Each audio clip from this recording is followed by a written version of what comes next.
Fighters, quick heads up. This week we had some video issues, but hang tight because the video picks up after about a minute.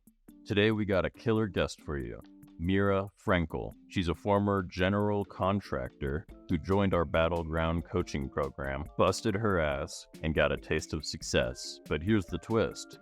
Mira realized, even with the wins she was racking up, that something just wasn't clicking. In this episode, Mira shares how she figured out her ladder was on the wrong wall and made the gutsy decision to shift gears and follow her heart in a totally new direction. It's a great story about trusting your instincts, even when it means changing everything up. You're gonna want to hear this one. Mira, welcome to the fight. Thank you. What's going on in Tucson? Just hanging out. That's what I'm doing these days. Just hanging out. Yeah. Huh?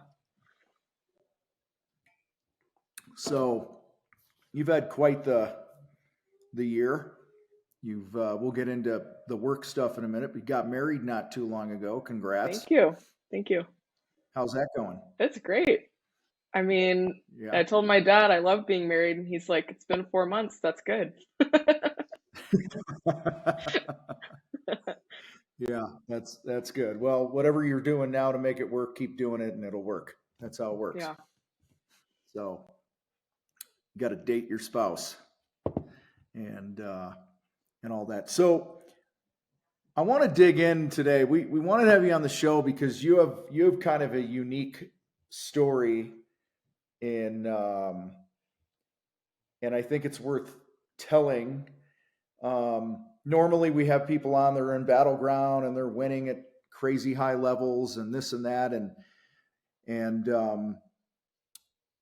your story is a little different in that you're winning at some crazy levels for yourself, but it's not what most people experience in the group. And so I thought that was unique because I've always said that we have to all look in the mirror and define what success means to us personally. Mm-hmm. Not based it on other people and all that other stuff. So we'll get into that in a bit, but just kind of a 30,000 foot view. Who are you? What do you do? And we'll take it from there. Ooh, that first question is already, how does anyone answer that? Who are you? Well, my name's Mira. I got into contracting. I've gotten into a lot of things. Got into contracting. I think I'm here because I found success through Battleground pretty quickly in a business sense. And what was the other question? What do I do? Well, I was a GC. I was remodeling kind of, I'd say bathroom remodels, probably the scope. I was trying to get into kitchens too, but didn't end up doing any of those. Yeah, a lot of bathrooms and just fill in the blanks here, whatever I don't get right. But when you came to Battleground, you were a handywoman. Yeah. Right. Okay. And prior to Battleground, what was your top line sales and personal income? Prior to Battleground, I think I did like 55K in a year top line and kept like 28. Yeah, that's yeah. Which, to be honest, I was like, my idea of, let me be my own boss. I'm going to have freedom, right? That's what we all want. Yeah. I thought, I'm going to work a few days a week, hang out with my parents a little bit, try to find the love of my life. And I wasn't very serious. And, that financially caught up with me pretty quickly. I was like, oh, this business thing doesn't just fall into place. You have to do something about it. Yeah. And I felt like so on the one hand, I'm like, I'm not really applying myself how I should. And on the other hand, as I start to apply myself, I'm spinning my wheels. I'm like, there's got to be a better way. Because my first job I ever did, I charged $25 an hour. And I didn't do that ever again. What? Sounds like my first job. Yeah. So. And these clients, I mean, I'll probably post this to my page. I don't know if they'll hear this. They sucked. They were rude people, you know. And I was expensive to them, which, you know, whatever that means. But um yeah, I learned some lessons really quickly, but I started feeling like, okay, I'm digging into these numbers. I need to be at like, you know, at that time I didn't have much overhead, 75, 80, 90 bucks an hour or something. I'm running these numbers and I'm thinking like, who's gonna hire me for that amount? So I switched to like fixed pricing. I'm not telling people hourly. But at that time I started listening to your podcast and I was just watching YouTube, taking stuff in. So that worked. That's how I ended up in Battleground. So here's my recollection of, so we, the Queen and I went to Arizona. One of our daughters had a ballet thing in Scottsdale. And I said, hey, while we're out here, we'll have a meetup. And you drove up from Tucson, which was cool. And we met you in person at a place called The Vig. We had, I don't know, what we have, like 40 people there, I think, something like that. Yeah. And we hung out and we're talking. And then it was about a month later, I think it was February of 2023, that you joined Battleground. Yep. I think. And then I remember seeing a post, and let me just say this, you jumped in and you were attacking it. Like you were on all the calls, you were role playing, you were doing your numbers. And like very few people attack the training like you do. So I want to give you credit for that. And then you'll know the numbers better than me. I think I'm just going off a limited memory here, or knowledge. About 9 months later, I think you had posted in the group that you were already over like 300 grand in sales. You were paying yourself just shy of 100 grand. And part of that post was your accountant screwed something up and you ended up owing some tax money. Yeah. More money, more problems. Because you're like, I didn't realize making this much more money was going to hurt me this much, right? Yeah. So, and then you got that ironed out and stuff.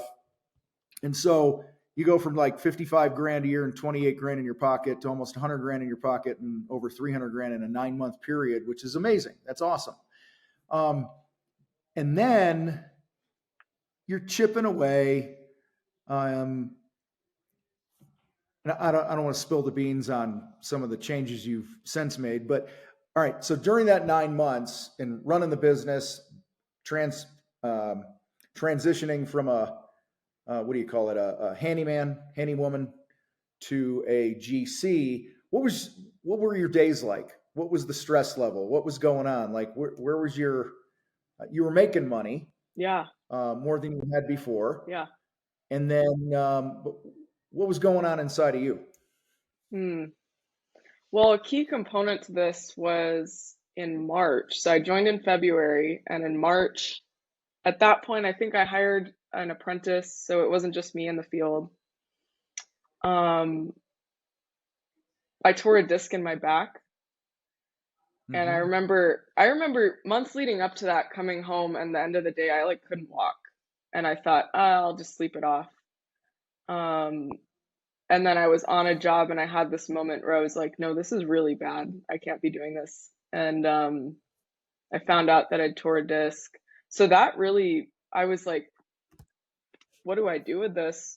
You know, I got into it because I like the work, and that's something we'll probably talk about. But I was at this crossroads. Do I do something else? Or, you know, I joined this coaching program. I see people they're more in the business owner role.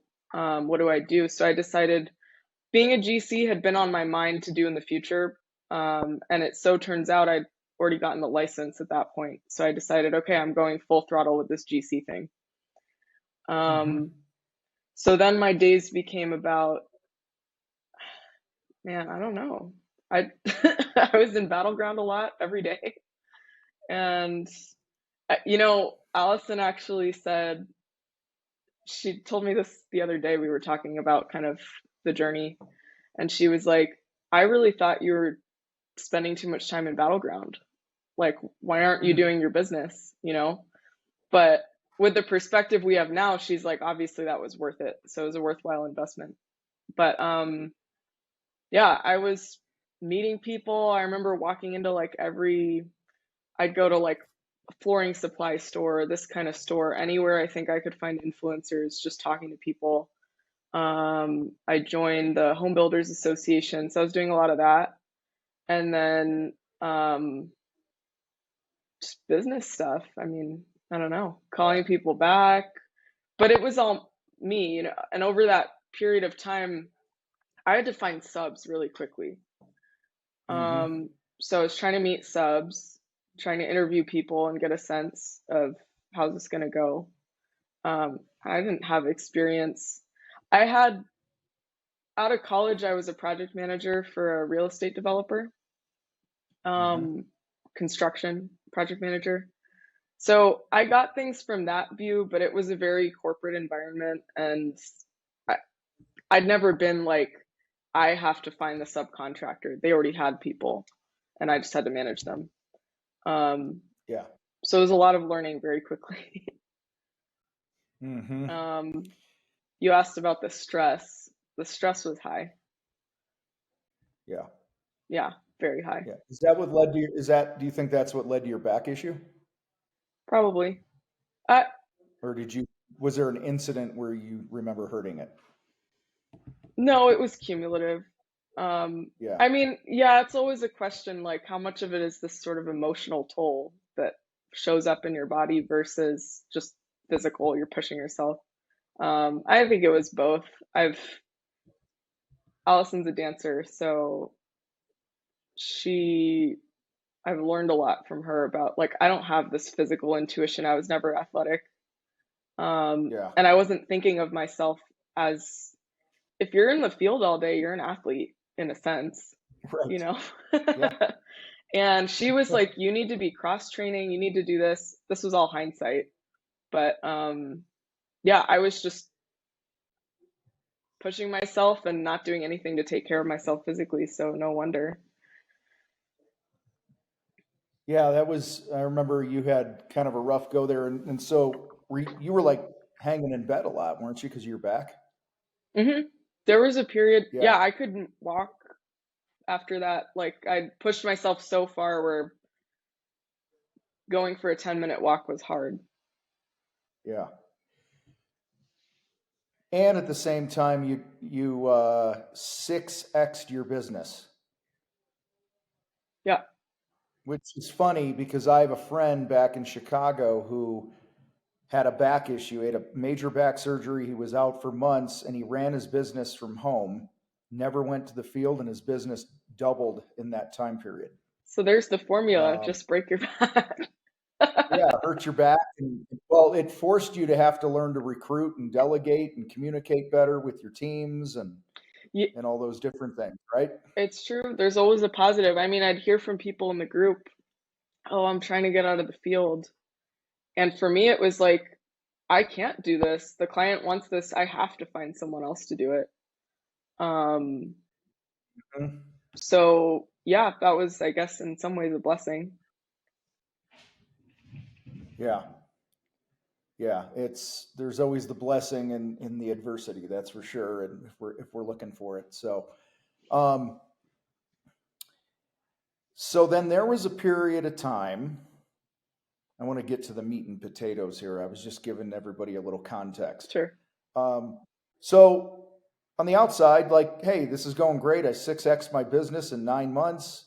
You 20, 40, 60, you more than 3x your personal income. It's more like 4 actually. Yeah. Yeah. Okay. Close to 4x'd it. So looking at just the data from the outside, we're going, man, she's killing it. She's winning. This is awesome. Everything's great. And then I noticed over a period of time that, you know, and I run a couple calls a month inside of Battleground. I'm not on the daily role play calls and those things. So, you know, I could have been reading this wrong because of that. But it just seemed like Mira was no longer on the calls. You weren't as active as you used to be, and you weren't um, you know, sharing wins, and you used to post a lot and all this other stuff, right? And you're super active. And unbeknownst to me, there was something going on Hmm. um, that was causing a major shift in who you wanted to be, how you wanted to show up, what you wanted to do with business, career, all those different things. So what was going on when you went silent for a while? I'm just, paint the picture here. What's and then where are we at now? Yeah. So early December, I remember I looked at my P&L, and you mentioned I hadn't, new business. I hadn't been paying the right attention to my numbers. I was, but not in the Mm-hmm. big picture. And um, I looked at the P&L, and I think the bottom line said 160,000. Um, Mm-hmm. and when things shook out, I think that was more like 130 at the end of the year, but whatever. I saw 160 and I was like, holy shit. um, and all these things went through my head. Like, I did that. That came out, and there was, what's cool about being a business owner, there was nothing, and now there's this, that a kind of salary that people work really hard for in the as an employee. Um, and I had this couple days of feeling just sort of shell shocked, but ultimately I felt really empty. I remember I really felt like, man, like what, I felt like, okay, I told my wife, told family, a couple close friends. Um, it was a holiday season, so I like bought everyone a bunch of fancy gifts. I just like didn't hold back with that, which I think my dad still hasn't used something I bought him. And it was like that high was so short, and really I just felt like, who cares? What was the point of all this? Mm-hmm. And I was super stressed out for a long time. It was also, candidly, it was a tough fall. Like, Allison had some health issues, and I did 75 hard. I just kind of like piled everything on at once. It's like, okay, she has health issues. I'm trying to get this business off the ground, and I'm going to do 75 hard. And like, um, yeah. So anyway, the number, it just, at the end of the day, it felt like a number. It didn't feel like all these things that I in my head thought it was going to be. Yeah. Um, and I felt like after that happened, I couldn't, there like something switched, and I was like, I don't know why I'm doing this. Um, I was really angry, and I'm not an angry person. Wow. And I talked to Chris Dwyer about it. He's been really Mm-hmm. helpful for me. Um, and realized like I was angry at myself for, and in hindsight, I realized what was fueling me was actually, I guess I don't have a better way to put it, but feeling inadequate. I felt like I had to prove to myself that I could do this. Um, and in some ways, some other people's number might be different, but for me, that seeing that number flip the switch, like, okay, you accomplished the thing, now what? Um, and I realized Yeah. that I had this whole list of goals. We talked Battleground, have your goals. I had this list of goals, and I've looked at it in the months since and realized the salary goal kept going up and up as I kind of saw what's possible. I think I just looked at it when I'd last edited. It was like 600 grand. That's when I want to pay myself. Um, Mm-hmm. but all the other goals were just, I realized like for me, it's really like, what kind of life do I want? Um, what kind of friendships do I want? I've always been the friend. I used to have parties all the time, and like I was that friend. That's how Allison and I met, actually, was a party at my house that a mutual friend brought her to. And like I don't do that anymore. So I think it's fine to have, like you talk about, seasons of business and life. It's okay if you have a grind phase, but it just didn't, it's like, this is not leading the direction I want it to. And when it comes to the actual work, I actually don't like project management. So if you don't like project management, probably shouldn't be a GC. Right. So Basically, you were spending your time on things that didn't feed you, yeah, weren't making you happy. yeah. And the story in my head You know? was, so I can get to this life that I want. And then when I stripped all that away, Yeah. and that period when I went silent, I felt kind of drastic, but it's like I stopped taking work. I just fulfilled projects that I had that went through about mid-March. And I told Allison, when this project's done, I had money in the bank. I was like, I need 3 months where we don't talk about what I'm doing next. Which is kind of crazy and that happened to line up with planning our wedding. And then she's a teacher, so she had the summer off. And we've talked about at Mile High being grateful. Like, I'm so grateful. I don't know if I know anyone who's had more than like a week or two with their spouse without work ever. Yeah. And we had several months. And that was the first few months of our marriage. So that I feel really lucky for. That's a nice way to start. Yeah.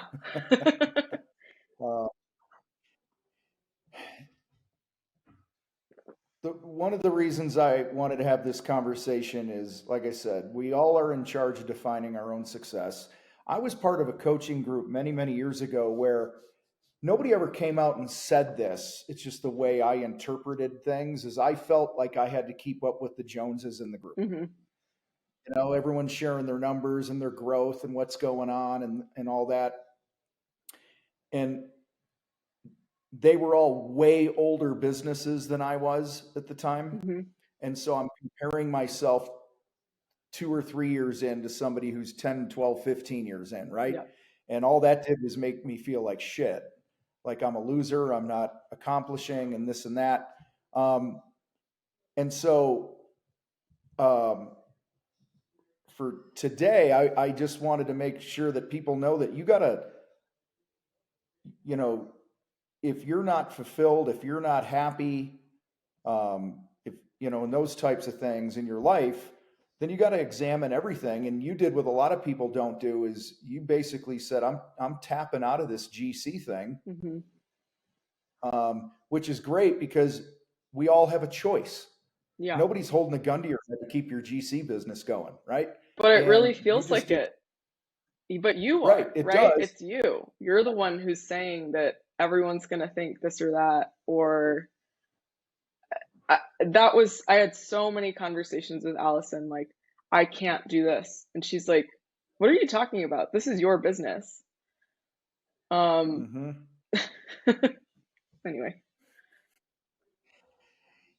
Yeah. And then it doesn't help when you get on, our calls are like, be more profitable, recapture your time, build your team, scale your business. And that's feeding on one side. So I don't blame you for just going, I got to shut the noise off and listen to me, which I'm sure Chris helped you with, Dwyer. Yeah.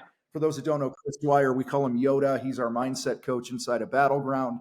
And it sounds like he might have helped you get a little clarity around that. Definitely. What did that look like?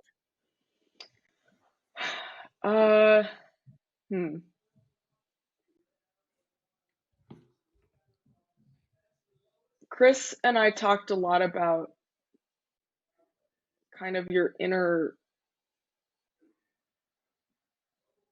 like, you have agency. I think that's my takeaway. And I had gone so far away from feeling like I'm just powerless in my own life, which is ludicrous when I think about it now, because it's like I Mm-hmm. started this business, I got these clients, okay, I made some commitments that I had to fulfill, but like ultimately, like Allison, she said this multiple times. I mean, not in a bad way, but like she doesn't care about my business in a sense. She's like, this is for you. If you and I don't know, everyone has a different situation. Like I'm not in a position where I'm providing for all these people, right? Um, Mm-hmm. we're pretty equal in terms of that in our household. We don't have kids yet. So, Right. um, but yeah, basically it's like, I guess working with Chris just helped me realize there are things that feed me and I was not listening to them. I wasn't giving them the time. Mm. Um, and for me, that really it's working with my hands. It's a number of things. But I've these last few months, I can just feel like one of my goals that I'd written down was like Ed Milet talks about your emotional home, that you Mm-hmm. have a kind of baseline that like if you're fearful, your brain, you're going to find a way to feel fearful. And I really wanted my emotional home to be peace and joy. I want to feel that daily. And I remember in my business, I would look at that and it felt so far away. I was like, well, that's impossible. And then, but that's how I felt the last few months. It's like, yeah, every day's great. And yeah, I put the business down, so it's easy to feel that way. But actually it took some time to undo all of that. I just had all of this. I guess the best way I can describe it is,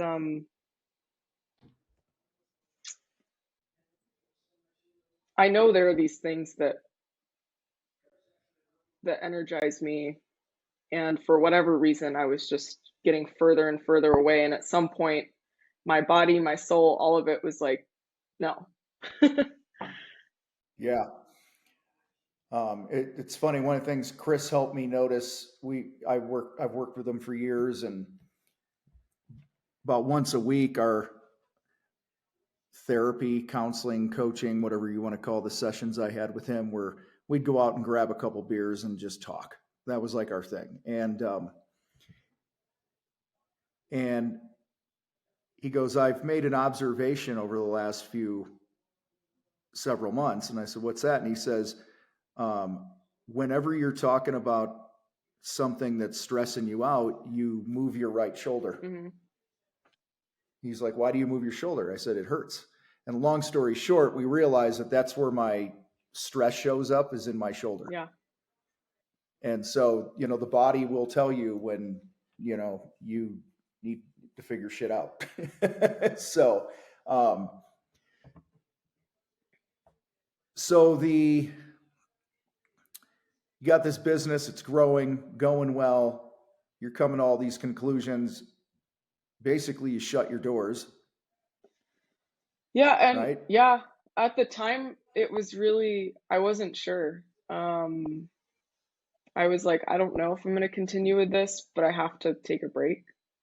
And Yes. I had to go into it this kind of leap of, I don't know what's going to happen. I don't know if I'm going to take 2 weeks off and feel good and be back at it or not. Um, and for me, it was kind of drastic. Like I changed my phone settings. I didn't go on social media at all, I think. Right. Um, I don't want to say isolated myself, but kind of. It was like I just had to cut all the noise. Um, which I had a lot of guilt around. I felt really like I'm being really selfish. Um, but Chris Mm. encouraged me and he said he thinks the world would be better if more people were selfish in that way sometimes. Um, Yeah. and yeah, I mean, I have no regrets. Well, I think, it's only what makes it not selfish is, number one, the fact that you're truly just listening to you, and number two, you communicated it with Allison. Yeah. right? You weren't like, these were conversations you guys, and you made this decision as a family, Right. Yeah. right? You just didn't say, I'm going to up and quit and have no income coming in. And it was all about you two being united Yeah. in the sense that we just want you to be happy and fulfilled. And I mean, we only get so many days. Let's not spend the days doing shit that we don't enjoy. Yeah. And, we all have a bad day or a rough few weeks or whatever in life, business, career, health, whatever it might be from time to time. But so what did you come out on the other side with? Like, where are you going now? What's the plan? Because I tried to find the post you did in Battleground. I couldn't find it. Like, the search thing's a pain in the ass. I don't know where it went. Oh, yeah. You had shared in this post that, you kind of explained to everybody where you were and what's going on and what your plans were. So share a little bit about that. So in some ways, I don't know.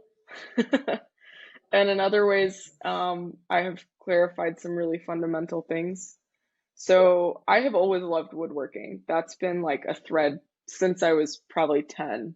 My dad gave me a fret saw and I was cutting out little shapes. And when I actually started this business, I was taking on custom woodworking jobs. That was on my card. And I kept losing money on all of them because I didn't have a workshop. So I'm building out my workshop right now at my house. And I want to see where that goes. I keep, I have so many ideas. Like every 2 days I'll have new ideas. And just last night, Allison was like, this is great that you have multiple business ideas, but you need like a core. You need something that's going to feed you. And I mentioned she's a dancer. She likened it to like, you can't have your limbs in every direction without some stability, like your core and your support leg, which was helpful. So I'm still kind of like, in some ways, I've been reflecting. I think about actually a lot of people in Battleground who want a better life for their kids, right? And I think for a lot of people that looks like they want their kids to have options. They don't want them to be limited financially. And in some ways, that's actually me. I'm in that position. Like I didn't grow up. We weren't rich, but we were very comfortable. And I've thought about, in some ways, I'm dealing with the abundance of choice. And Battleground has helped solidify that mindset. Like I realized, oh, I could really, if I wanted to make $1 million a year, I know people who've done that and I see a path to that. If I wanted to do this other kind of business, I know how I'd go about figuring that out. So Allison helps remind me like, okay, let's start one thing at a time. And that one thing that has been the thread is woodwork. So I don't know what that looks like yet, but I know that I have my mind, I'm interested in like, how do I businessize this thing? But part of me is also like, let me just get building. I haven't had a workshop that's my own ever. That's been a goal of mine. So let me build it and start building things and get the word out to people that I'm building things and see where it goes. And, now I have an understanding of, okay, I know how I need to price my work. I know how my overhead will affect what I need. Like I have all that knowledge. I know how to market if I need to find more people, leads. So yeah, but focusing on that core. So I guess it's a loose plan, but that's my plan. Yeah, this reminds me of a couple conversations I've had through the years with people I've coached. One guy ran a painting company, built it to $4 million a year. Had all the people in the field in the office and this and that. And he was running most of the sales. He woke up one day and realized he was sick of selling. He was sick of all the different roles, or he was tired of the roles that he needed to fulfill as an owner, right? And he walked into the office one day. He pulled his top people together and he says, "Hey guys, here's what I've realized." He goes, "I miss painting." He was like early 30, 35, something like that. He goes, I miss painting. So I'm going to go back into the field and I'm going to work on a crew. I'm not even going to lead a crew. Mm-hmm.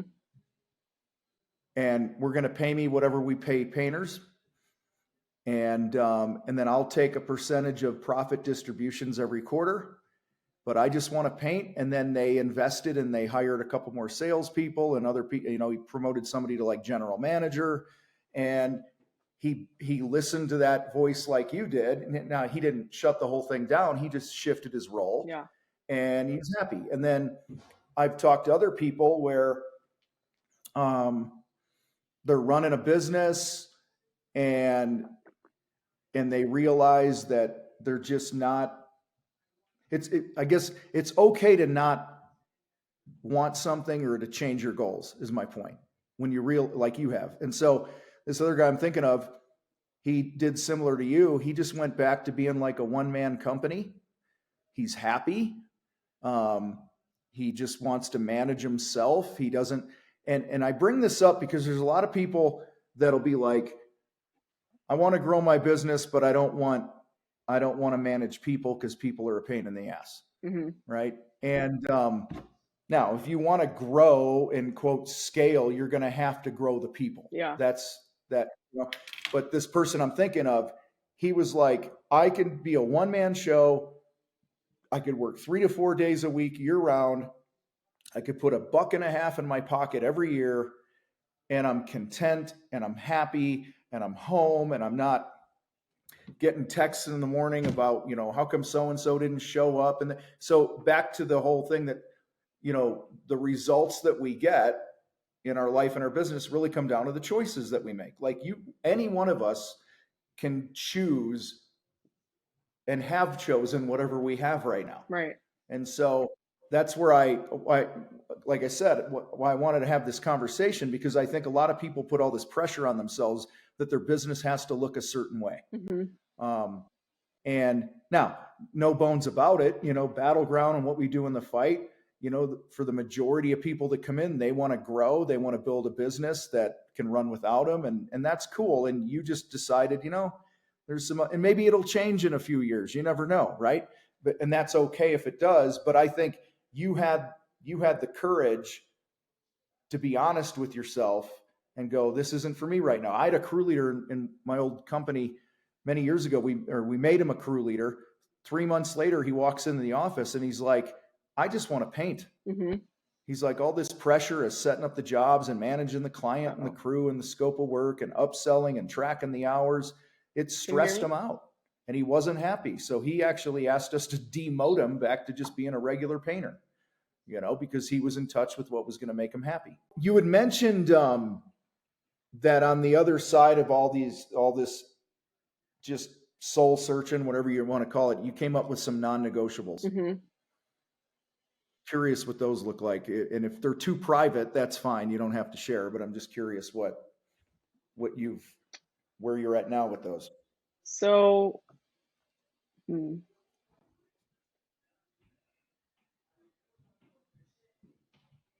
okay, I'm still working the details out, but Allison's a teacher and she loves her job. She's probably going to be a teacher for a while. Mm-hmm. I want a school schedule, roughly speaking. Like I want to be able to take some time off in the summer, and like that we can have that cadence to our life. I think it's a great schedule. I think everyone envies school teachers. That's like the one good thing about being a teacher in terms of your compensation. Yeah. And so that's one of them.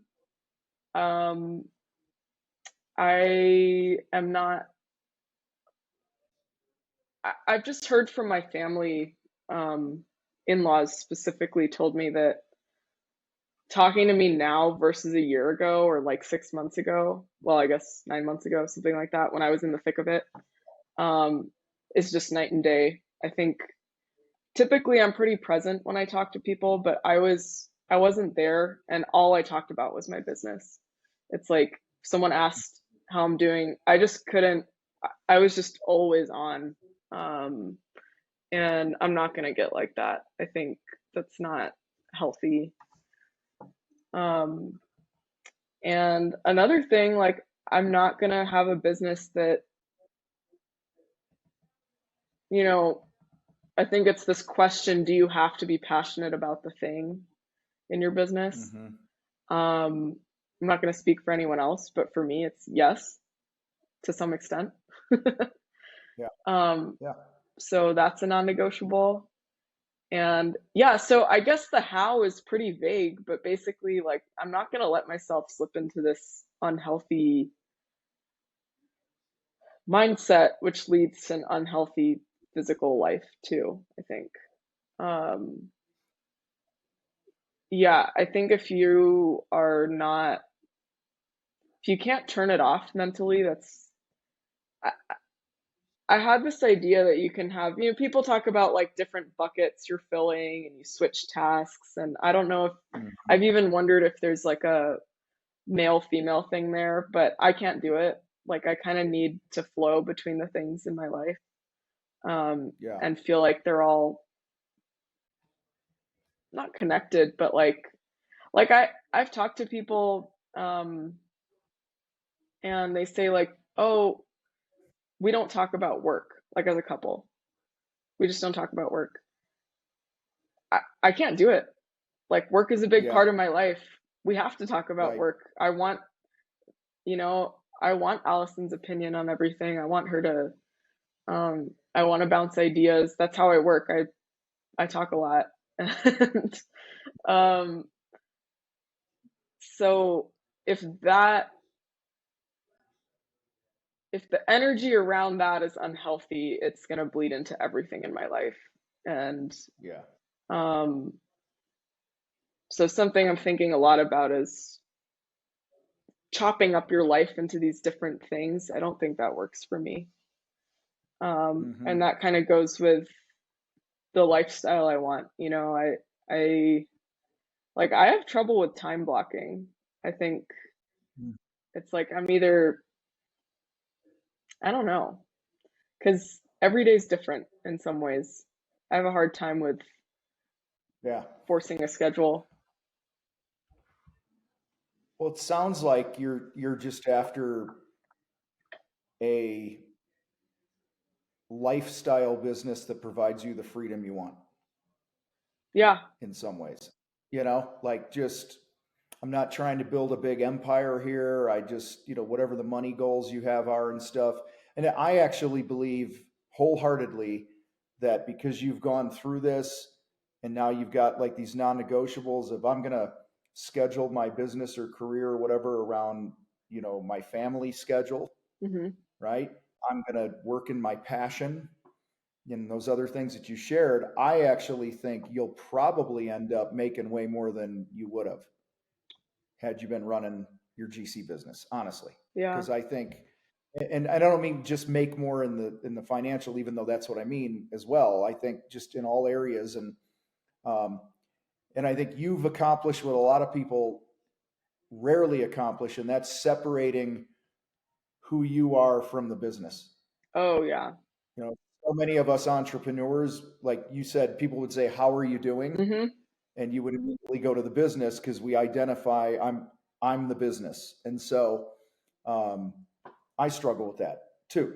So it's a I envy you in that respect because you figured it out, and you want to have the type of thing where if you're having a conversation with your family or whatever or friends and this and that, that like you're all in, you're present, you're not off in la la land thinking about, oh my God, there are the countertops coming tomorrow and what's going on. And, Hmm. I'm sitting there thinking like, when you figure this out, you're building your wood shop or workshop and all that other stuff.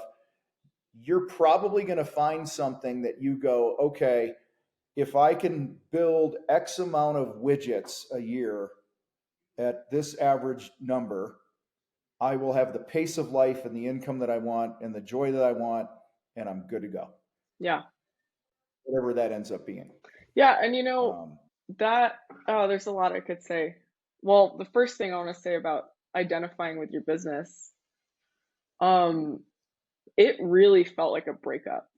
I felt like, or like someone cut off my arm or something. That sounds dramatic because I wasn't even in business that long. So I can only imagine yeah, how that would feel for someone who's been in business for a decade or more, but like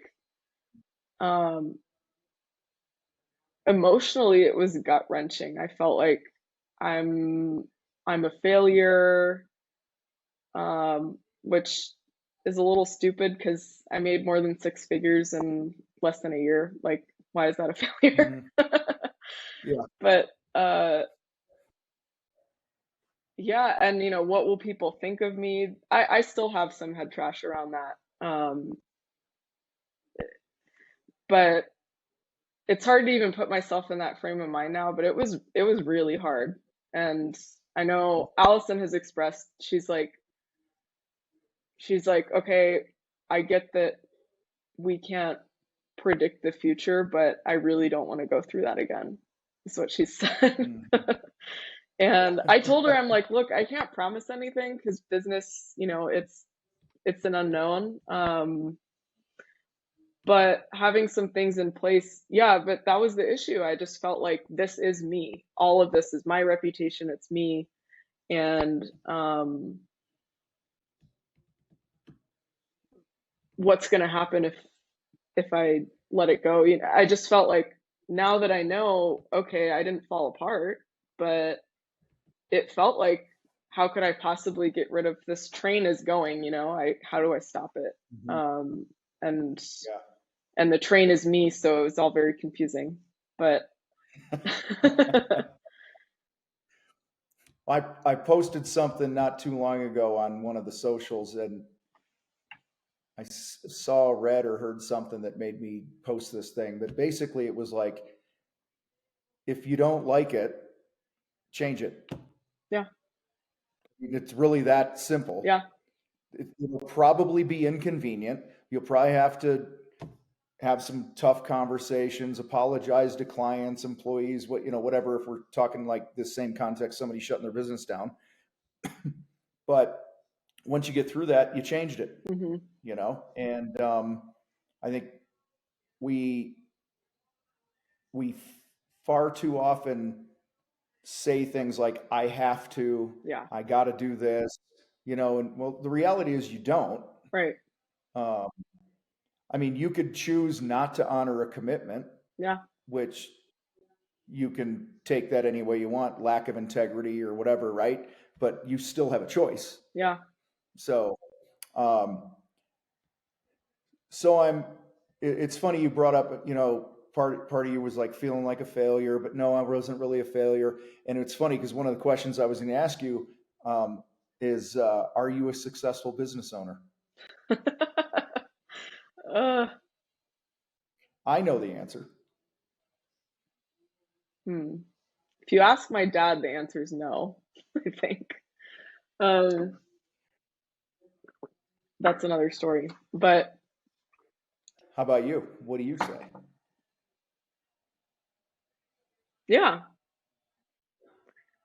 I agree. not for very long, you could say, but I think you are. I think you are for a couple of reasons. Number one,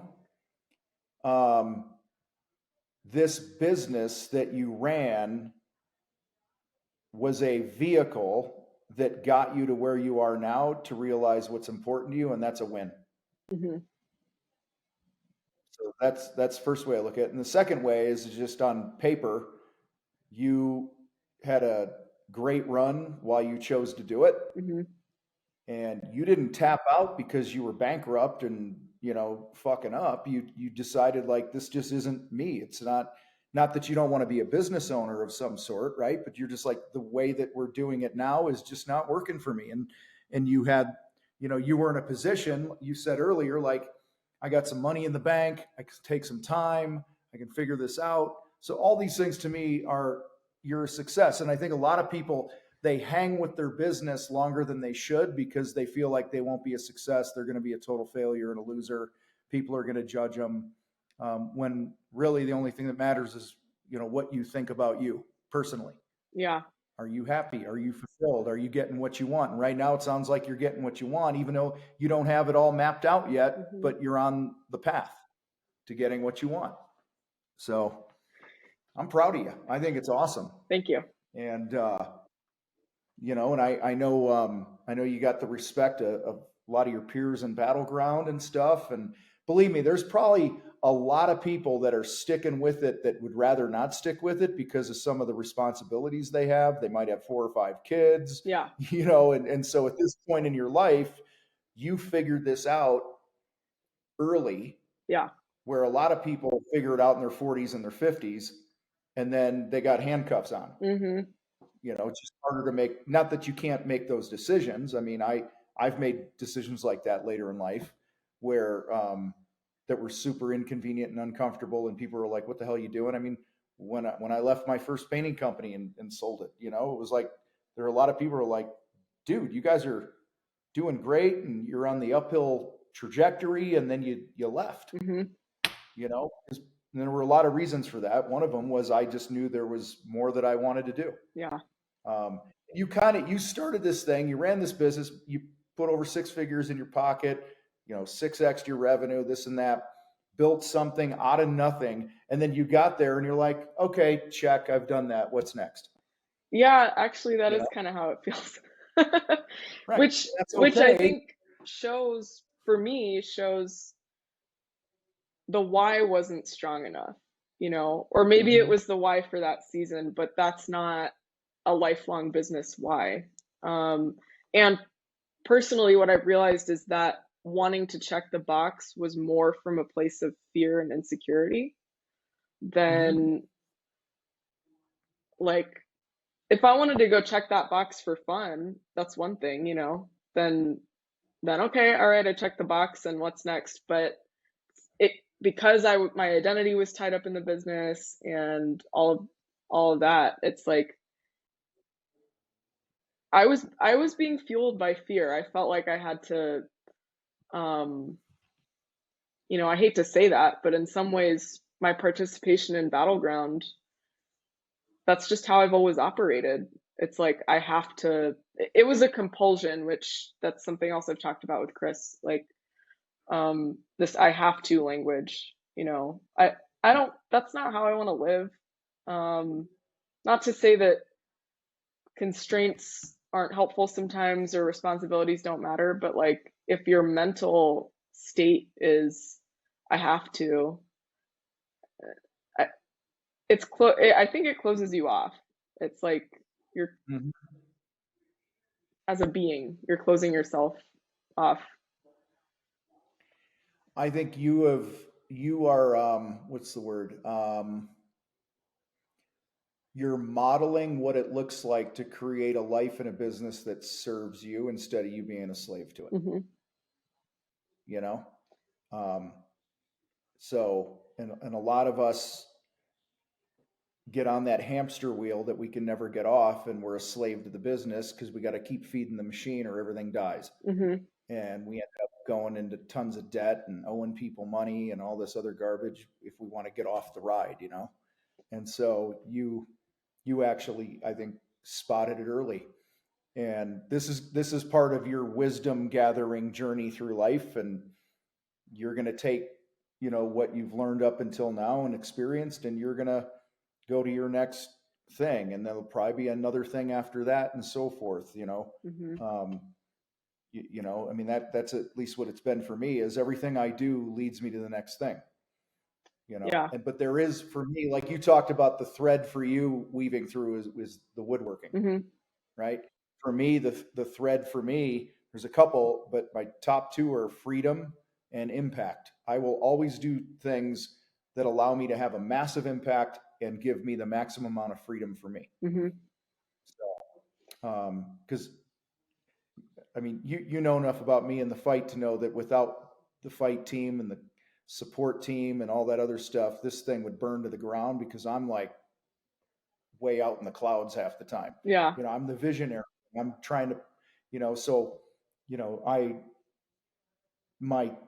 the fight team allows me to have the impact that I can have. So whatever I build in my life, business wise, it'll have those threads running through them. So, and for you, I think freedom's one of yours too. Just casually observing here, I think you want the freedom.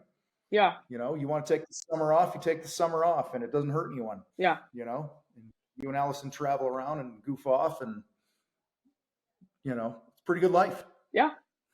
And, on that, something I want to say is, so yeah, freedom's one of my top values.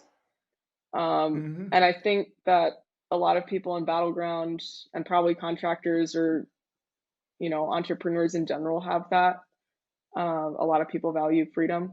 But what I guess I'd like to, since I have this platform right now, plant a Go seed. for it.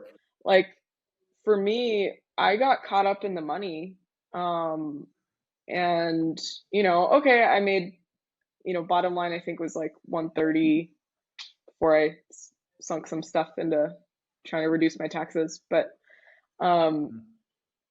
that's not huge, although for where we live and not having kids, it's quite a lot. So we're more than comfortable with that. But just even the concept, I think I just kept thinking like, well, I want this freedom, and it kept being this someday thing. Like someday I'm gonna have this dream shop. Someday I'm gonna have the freedom to take summers off. Someday I'm gonna do this, and I kept fitting it in this model of a scaled business where it's like it's the same idea about someday I'm gonna retire, but what about your life Yeah. now? And I know there has to be a balance, but I really started examining one thing I really looked at for myself is how much money do we actually need? Because all these things, Mm-hmm. which I know is one of the first things you have people do when they come into Battleground. Um, but for me, it was also like,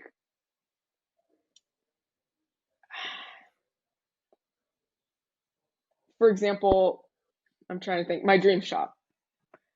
In Yeah. my mind, I think most people who are into the tools and stuff, you could have an unlimited budget and find cool things to spend on, right? And you could have a 30,000 square foot shop with anything you could possibly want.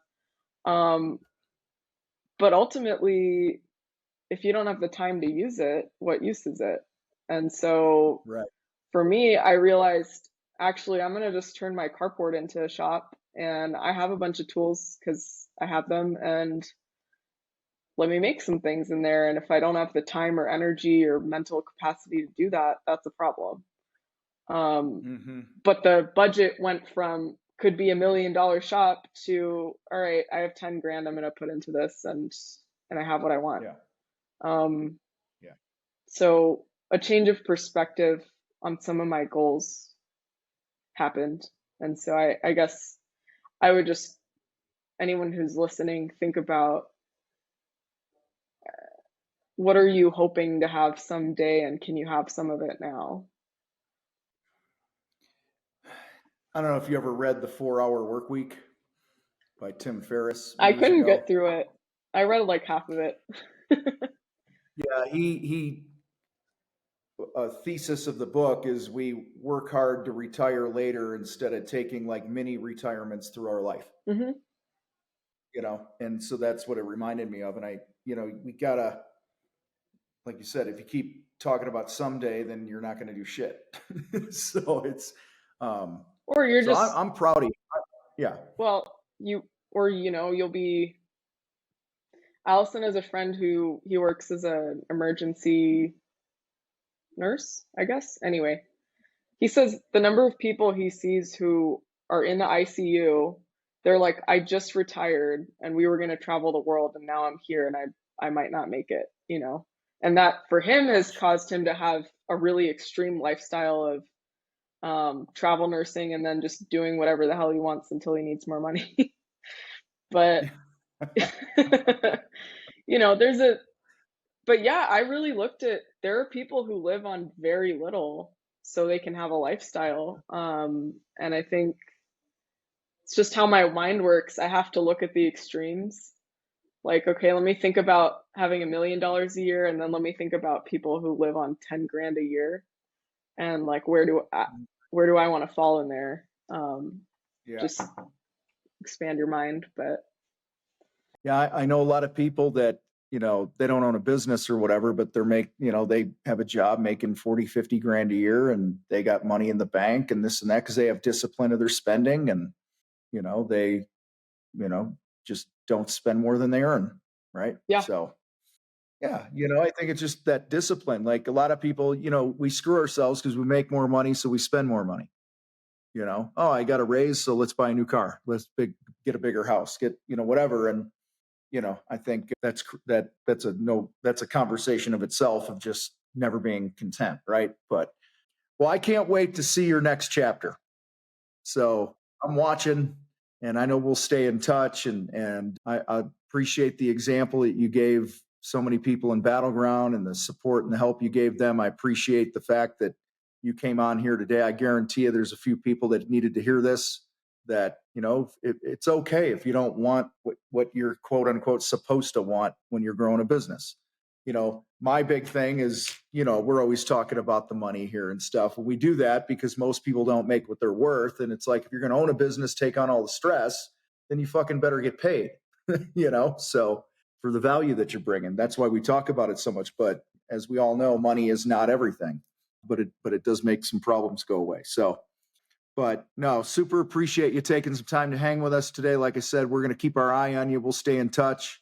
And I can't wait to see what's next for you, no matter what it is. I know you're going to kill it, and appreciate you giving so much time here today to the fight.